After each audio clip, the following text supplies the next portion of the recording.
இது உங்கள் நாதசாது YouTube channel. இன்று அப்பர் திருநாவுக்கரசர் உபதேசம்.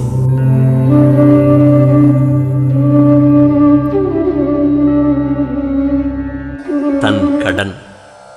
எனக்கு ஏற்பட்டுள்ள கடமையை இறைவா உனது ஆராதனையாக நான் அல்லும் பகலும் ஆற்றுவேனாக. உடலில் உள்ள ஒவ்வொரு உறுப்புக்கும் அதனதன் கடமை உண்டு. இறைவனுடைய ஆட்சியில் எல்லா உயிர்களுக்கும் பலதரப்பட்ட கடமைகள் உண்டு. தனக்கு அமைந்துள்ள கடமையை ஒழுங்காகச் செய்வது மானுட வாழ்வின் நோக்கமாகும். கடமையை தேவாராதனை போன்று செய்வதே முன்னேற்றத்துக்கு உற்ற உபாயம்.